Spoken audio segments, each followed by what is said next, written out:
Good evening. Diabetes সবাই জানে কি হয়, কেন হয়, কি চিকিৎসা, সবাই জানে। এখন মানুষের সাথে কথা বললে যদি ডায়াবেটিসের সম্বন্ধে কথা হয় 5টা লোক এসে জ্ঞান দিতে শুরু করে। বাট আমি যদি বলি 95% of people they don't know about diabetes. Only they know is some misconception about diabetes. Okay, so why am I saying this? আমি কেন বলছি এই কথা? তার একটা কারণ আছে। কারণটা হলো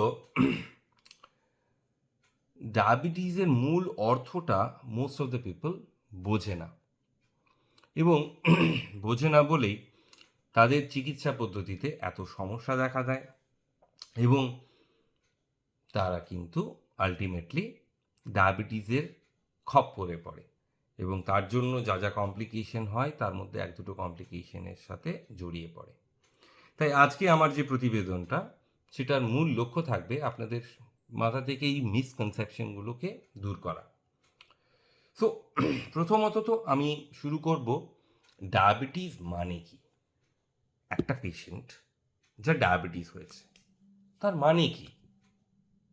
একটা মানুষ হেঁটে চলে বেড়াচ্ছে, তার জ্বর নেই, ব্যথা নেই, গা হাত পা ঘোরাচ্ছে না, কোনো সমস্যা হচ্ছে না, এবং ডাক্তার বলছে আপনার সুগার লেভেল অনেক হাই, আপনার তো ডায়াবেটিস হয়ে গেছে, আপনাকে তো ওষুধ খেতে হবে, আপনার অনেক লাইফ স্টাইল কম্প্রোমাইজড হবে, আপনাকে অনেক চেক করে চলতে হবে, অ্যাজ ইফ লাইক তার জীবন শেষ হয়ে গেল।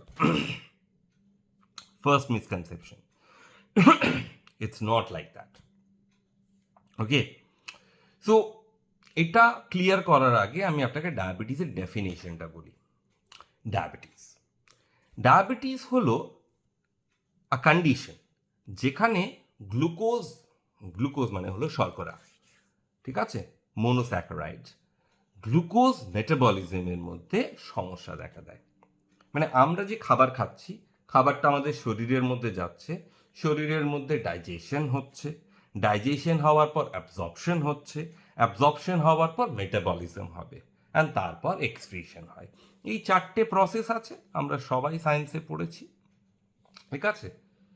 ডাইজেশন, অ্যাবজর্পশন, মেটাবলিজম, এক্সক্রিশন, ঠিক আছে?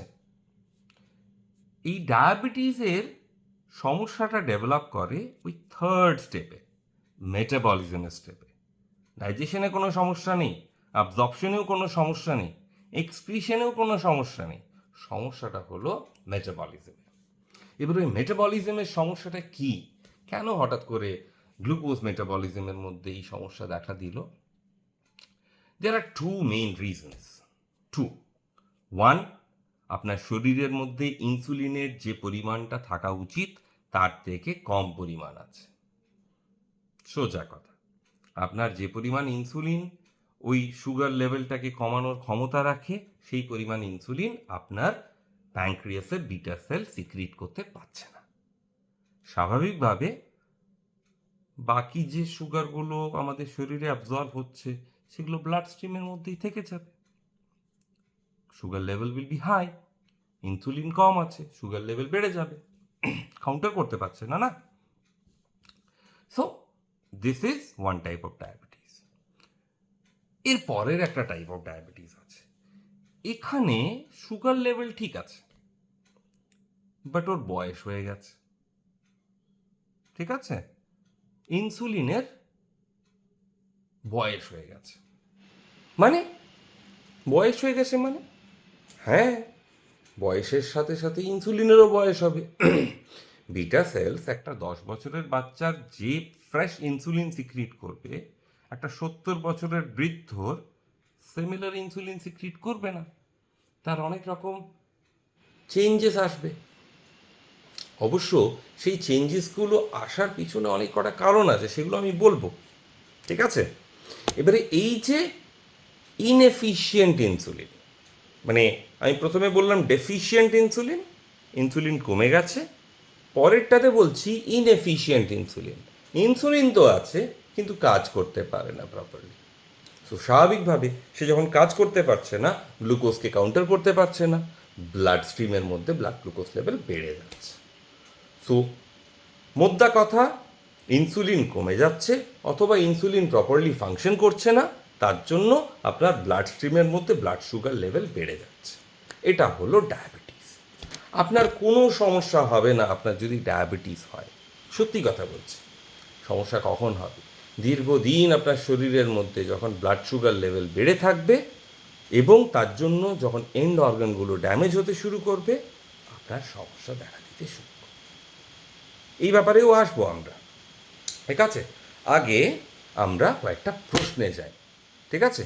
তো প্রশ্নে যাওয়ার প্রথমে আমি ট্রিটমেন্টের একটা অংশ বলেই রাখি। এই যে আমি দুটো জায়গা বললাম, deficient insulin, inefficient insulin. Deficient and inefficient দুটো জায়গায় ইনসুলিন একটা কমন ওয়ার্ড ইউজ করেছে। তার মানে আমাদের ট্রিটমেন্টের মূল লক্ষ্যও থাকবে either I have to increase the insulin or I have to make the insulin fit so that it can work nicely and properly to decrease the blood sugar level. So এটা দুটো প্রকারে হয়, ইদার আমরা শরীরে insulin directly push করব, or else আমরা oral hypoglycemic drug খাবো, যার জন্য আমাদের শরীরে যে ইনএফিশিয়েন্ট ইনসুলিন আছে সেটা চাঙ্গা হয়ে যাবে এবং আবার নর্মাল কাজ করবে। বুঝতে পেরেছেন? ওকে, নাও কাদের কাদের ডায়াবেটিস হয়, মানে who are prone to develop diabetes. Main জিনিসটা মনে রাখতে হবে, যে সমস্ত লোকেরা শরীরের ওজন অনেক বাড়িয়ে ফেলেছে, ওবিস পেশেন্ট, বিএমআই মোর দেন 25, বেজল মেটাবলিক ইন্ডেক্স। সোজা কথা, আপনি গিয়ে একটা ওজনের মেশিনে দাঁড়াবেন, নিজের ওজনটা নেবেন, ওজনটা এলো ধরুন 70 কেজি, ঠিক আছে? আপনি নিজের হাইটটা নেবেন, হাইটটা সেন্টিমিটারে নেওয়ার পর ওটাকে মিটারে ট্রান্সফার করবেন। তো হাইটটাকে স্কোয়ার করবেন, স্কোয়ার করার পর ওয়েটটাকে হাইট দিয়ে ডিভাইড করবেন, মানে হাইট স্কোয়ারটাকে ডিভাইড করবেন। যে রেজাল্টেন্টটা আসবে সেটা যদি 25-এর বেশি হয়, তার মানে আপনি অলরেডি ওবেসিটিতে ভুগছেন, ঠিক আছে? Simple thing, BMI is equal to weight divided by height in meter square.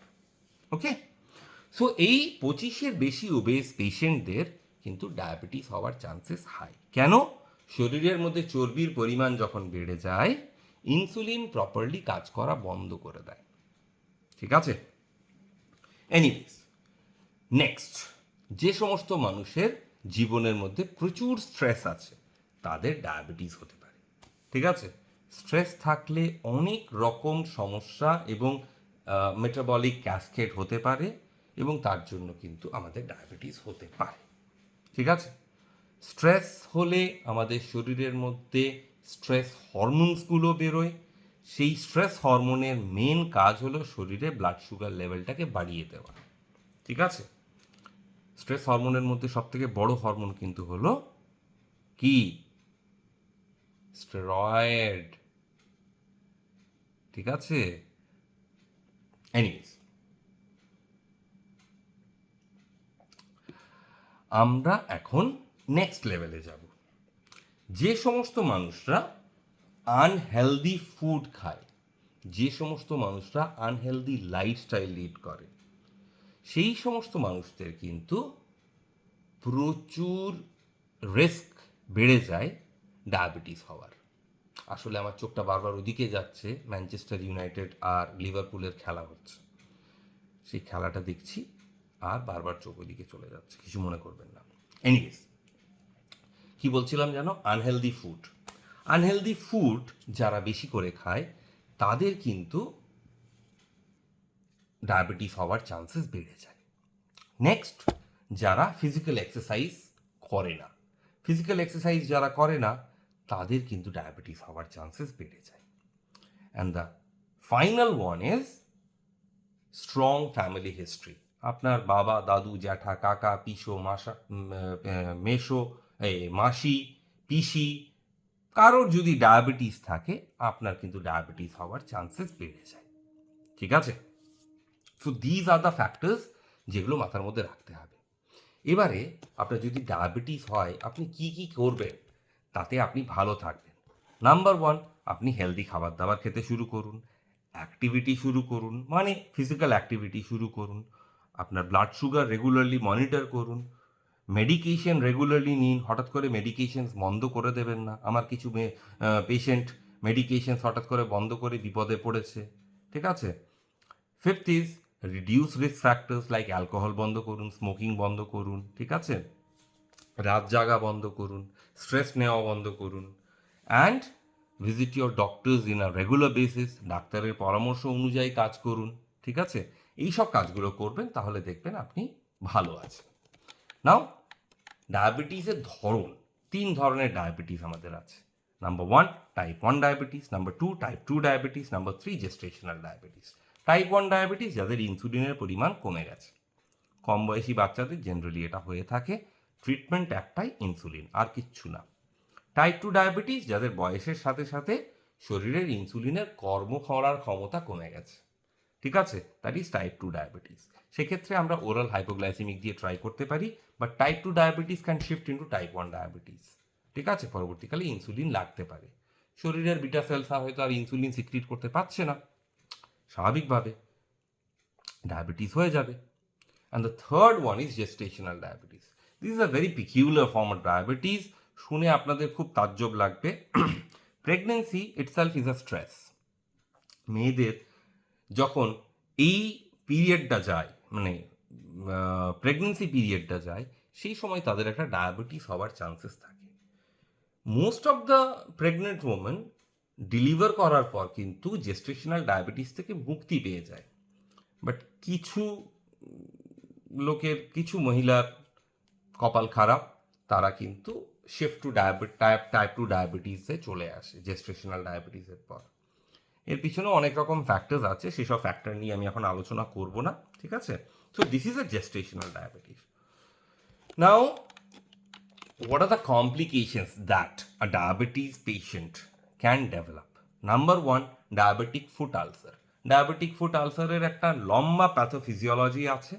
আমার চেম্বারে আসবেন, আমি বুঝিয়ে দেবো আপনার কেন ডায়াবেটিক ফুট আলসার হতে পারে, আর ডায়াবেটিক ফুট আলসার যাতে না হয় তার জন্য আপনি কী কী করবেন। ওকে?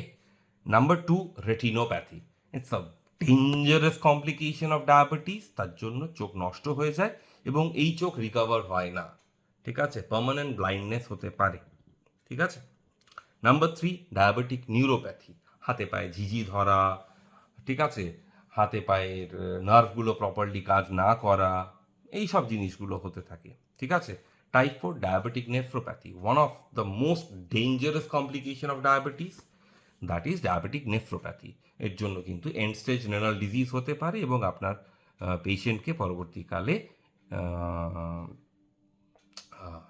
ইয়েতে যেতে হতে পারে, আপনার হিমোডায়ালিসিসে যেতে হতে পারে।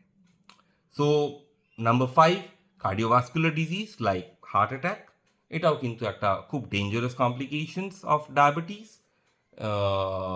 করোনারি আর্টারিজ ব্লক হয়ে যায় এবং তার জন্য কমপ্লিকেশনস হতে পারে এবং patient go into myocardial infarction, even massive heart attack, তার জন্য মৃত্যুও হতে পারে। Number six is cognitive deficit. Cognitive ডেফিসিটের মধ্যে আপনার মানে কি বলবো, পারসেপশন, অ্যানালাইজ অ্যান্ড রিয়াকশন, এই যে তিনটে জিনিস করার ক্ষমতা, এটা কিন্তু অ্যাফেক্টেড হয়ে যায়। ঠিক আছে? Because of long term diabetes. Number seven is high blood pressure. আমি জেনারেলি হাই ব্লাড প্রেশারকে ডায়াবেটিসের ভাই বলি। ঠিক আছে? যাদের সুগার থাকবে তাদের প্রেশার থাকবে, এটা খুব কমন জেনারেলি হয়ে থাকে। খুব লাকি ব্যক্তি আছে যাদের সুগার আর প্রেশার একসাথে নেই, but most of my patients are having hypertension and diabetes all together. তার সঙ্গে dyslipidemia, thyroid disorder, ischemic heart disease, এগুলো তো অ্যাড অন বেনিফিটস থেকেই থাকে। ঠিক আছে? তার কারণ কিন্তু আপনারাই। ঠিক আছে? Anyways, the final one is stroke, cerebrovascular accident. দু ধরনের স্ট্রোক হতে পারে, একটা হলো ischaemic and the second one is haemorrhagic. Generally diabetic পেশেন্টদের ইস্কিমিক স্ট্রোক হতে থাকে, হাই ব্লাড প্রেশারের পেশেন্টদের হেমারেজিক স্ট্রোক হয়ে থাকে। এনিওয়েজ, আমরা মোটামুটি ডায়াবেটিস সম্বন্ধে অনেক বিস্তর আলোচনা করলাম। আমার এই ভিডিওর মধ্যে কিছু স্লাইডস থাকবে, স্লাইডসগুলো দেখবেন। আপনাদের যদি কোনো প্রশ্ন থাকে আপনারা আমাকে এই ভিডিওর নিচে কমেন্ট সেকশনে জানান, এবং এই ভিডিওটা মানুষের মধ্যে স্প্রেড করুন। আমি খুব কমন ভাষার মধ্যে ডায়াবেটিসকে বোঝানোর চেষ্টা করেছি, আশা করি অনেকে বুঝতে পারবে। ম্যাক্সিমাম মানুষ তো বোঝে না ডায়াবেটিসের ব্যাপারটা, ওই একটা মেটফরমিন 500 খেয়ে যাচ্ছি মানে আমি সুগারের ওষুধ খাচ্ছি মানে আমার সুগার কন্ট্রোল আছে, এদিকে যে তার চোখটা, তার কিডনিটা বা তার হার্টটা নষ্ট হতে চলেছে সে বুঝতে পারে না। ঠিক আছে, আর যখন বুঝতে পারে তখন কিন্তু অনেকটাই দেরি হয়ে যায়। তাই